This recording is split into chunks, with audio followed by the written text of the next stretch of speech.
Right, so a warm welcome to you. I've brought you Civic Education in our 2023 GCE. Yes, so let's go to the first question.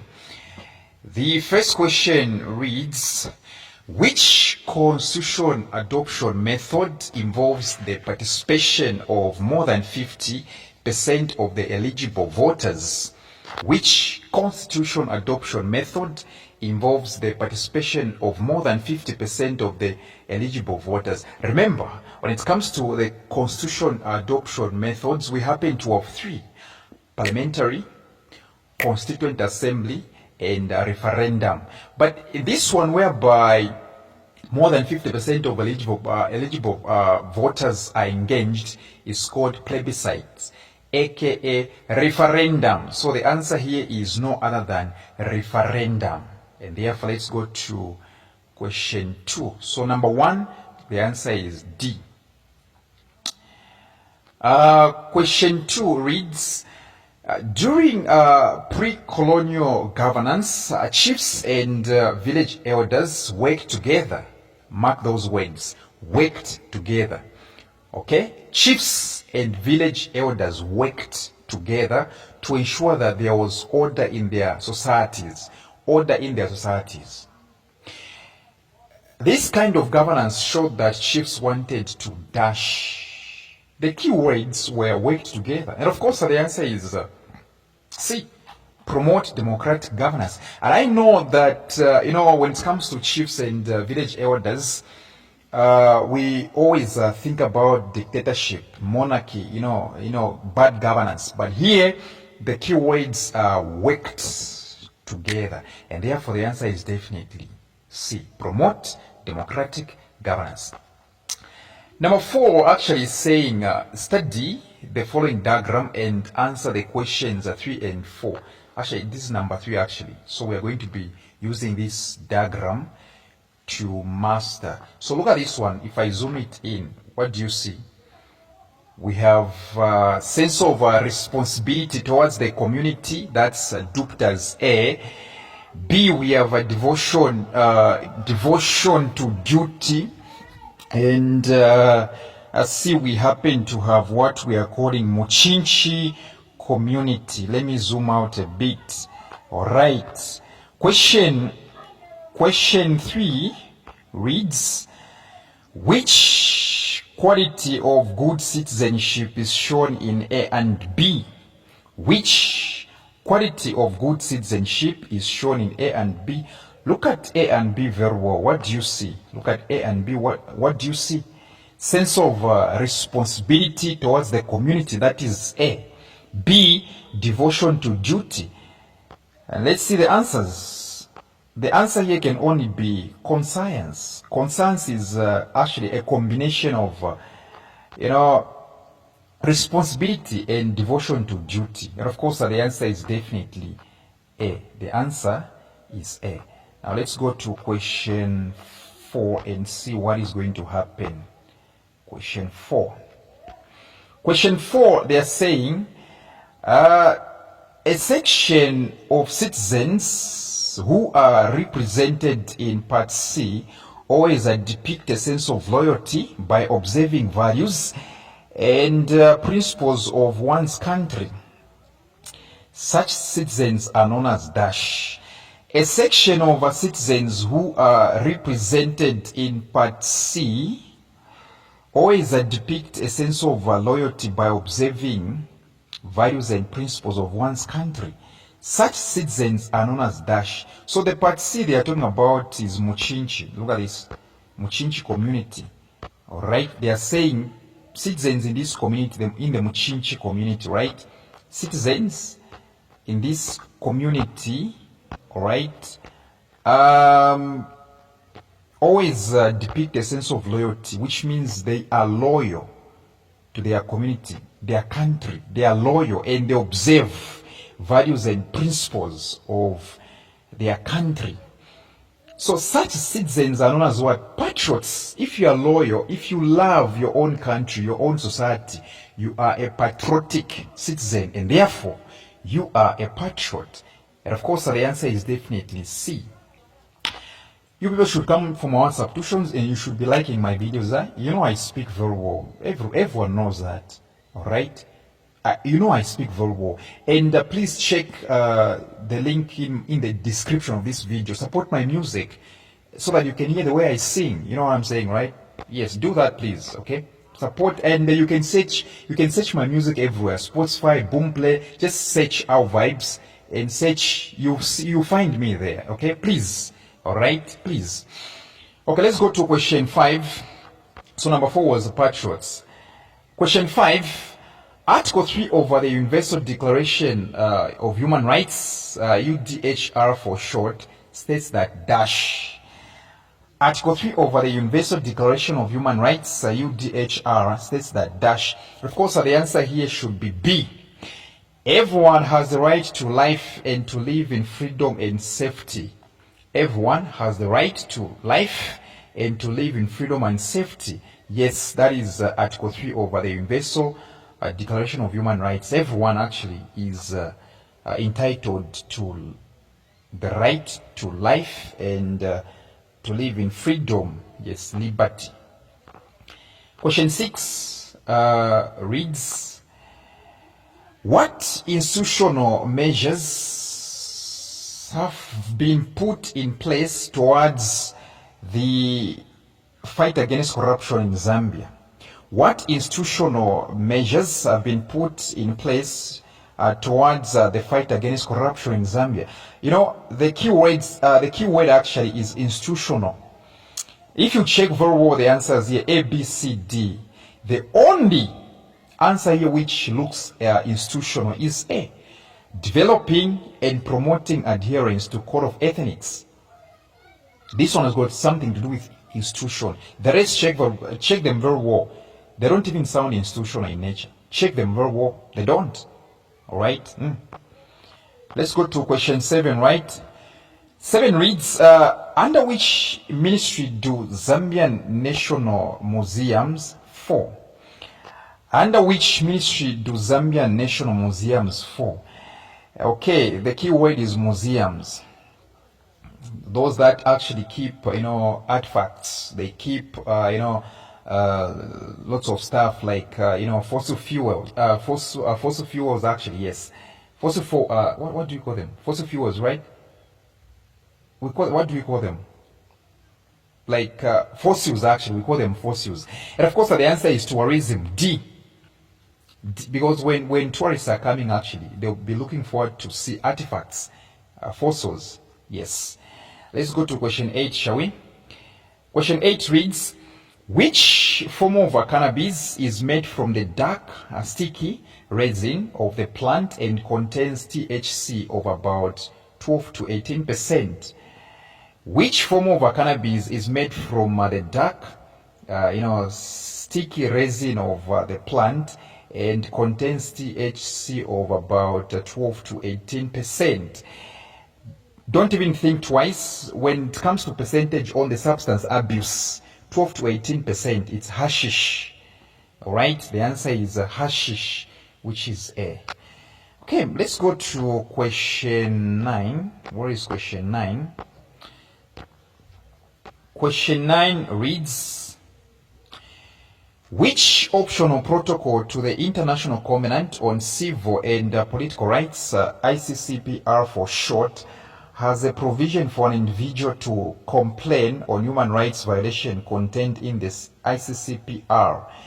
Which optional protocol to the International Covenant on Civil and Political Rights, ICCPR, has a provision for an individual to complain on human rights violation contained in the ICCPR? In short, which one of the optional protocols actually allow you to complain? All right, of course, the answer is definitely A. First optional protocol. First optional protocol, yes. Number 10, a cultural aspect of Zambian society that requires women to seek permission from their husbands to contest elections is caused by dash. A cultural aspect of Zambian society that requires women to seek permission from their husbands to contest elections is caused by dash. Okay. I think you know what's happening in this question. Just for you to allow your wife to contest elections, she has to seek permission from you. That one, actually, even in nature, you can hear that one is political and religious, especially religious beliefs. So political and religious beliefs, D is the answer here. Number 11, which of the following two parties are involved during trial in a criminal case? Which of the following two parties are involved during trial in a criminal case? Which means when there is a criminal case, which are the two parties? So complainant is not involved actually. Plaintiff is not involved. Defense and the prosecution, lawyers, prosecuting lawyers are involved. And of course the answer is C. The answer is definitely C, defense and the prosecution. Let's go to question 12. Chimi runs a company with stocks of raw materials which are used to produce finished goods. Chimi runs a company with stocks of raw materials which are used to produce finished goods. This is known as dash. Okay, this one is capital circulating. If I told you you're having a company which acts as a primary industry, all right, an industry that produces raw materials, it's circulating actually. Your capital is in circulation. So the answer is A. 13. Which of the following is not a reference to gender? Which of the following is not a reference to gender? In short, when we look at answers A, B, C, D, okay, which ones do we talk about when we are referring to gender, when we are discussing gender? Of course, the answer is D, physiology. This one has got nothing to do with gender. All right? Yes, this one has got nothing to do with gender. But when it comes to A, attributes, traits, attributes are traits. B, equality. C, opportunities. These ones are discussed every time we are talking about gender. Aren't they? Yes, they are discussed. Yes. Now let's go to question 14, which is right here. Let's make it rise. Society can be much more peaceful if individuals learn to dash. Society can be much more peaceful if individuals learn to dash. A, gather knowledge about politics. That one, no. Let's go to the other options. B, respect and obey the laws of the land. The answer is B. Yes, the answer is B. Respect and obey the laws of the land. Now, the next one, I think you can see what's happening here. They are saying study. Study the following picture and answer the questions 15 and 16. Yes, 15 and 16. And I'm pretty sure that we are able to see what this man is doing. There is a man here who is beating up a child. Let's actually see what he's doing. You see this child is actually crying, right? He's beating up either his son or his guardian. Or his nephew. So this guy might be a father or a guardian. Okay, might be beating up his nephew or his son.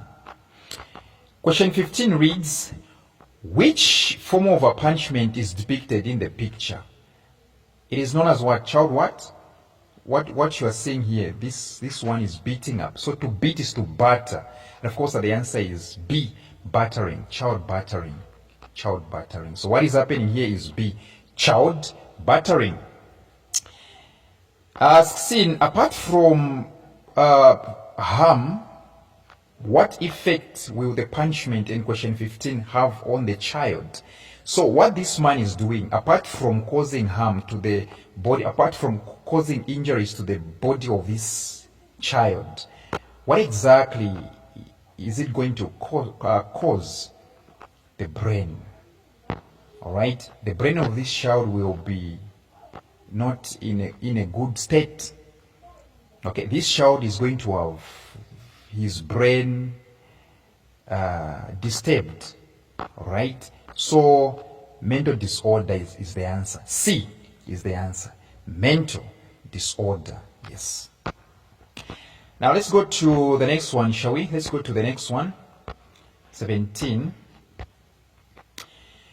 A class of countries that fall under international law that cannot directly be applicable to domestic law and cannot be made part of national law by an act of parliament is dash countries. A class of countries that fall under international law that cannot directly be applicable to domestic law and cannot be made cannot be made part of a national law by an act of parliament is dash countries. So there are countries, they fall under international law, but that law cannot directly be applicable to their domestic law. All right, they are local law. They fall under a certain international law, but that law doesn't apply to their local laws. It cannot be counted as part of their local laws, and it can't even be part of their national law. So they belong to an international law, but that international law has got no effect in their local lives. All right, it's just an international. It's on paper internationally, but locally it has got no effect. Locally, no effect. Those countries are called dualists. The answer is A. Those countries are called dualists. Yes. Let's go to question 18. Under the Adoption Act, Chapter 138 of the edition of the laws of Zambia, the Dutch have been given the power to grant an order to adults requesting to adopt a child. Under the Adoption Act, Chapter 138 of the edition of the laws of Zambia, the Dutch have been given the power to grant an order to adults requesting to adopt a child. In short, which of the following here, A, B, C, or D, have been given the power to give an order to all the adults who are requesting to adopt a child? And of course, the answer is definitely D. Courts of law.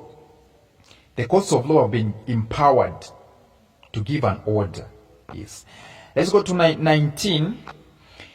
The National Development Plan, which covered the period 1965 through 1966, is the dash. The National Development Plan, which covered the period 1965 to 1966, and of course the answer is C. National Transitional Development Plan. National Transitional Development Plan. So question 20 comes. The per capita income for country X is 4,040,000 US dollars. Gross domestic product, which is a GDP, 9,500,000 US dollars, with a total population of 190,000. So we have three things here. Per capita income, 40,000 US dollars. Gross domestic product, $9,500,000, and the population 190,000. Calculate the gross national product. Okay, gross national product. So the formula is very simple. Gross national product, you simply get the population and the per capita income, you multiply them. So in this case, you multiply 40,000 and 190. You simply get the the per capita income, which is 40,000 in this case, and the population, which is 190. What do you get? You get C, right? 7,600,000,000. Yes. Please, what did I say? Support my music, okay? Stream my music on all platforms. Just search Our Vibes, AL and Vibes, AL Space Vibes. You find it. You find my songs actually on all platforms. Please, all right, please.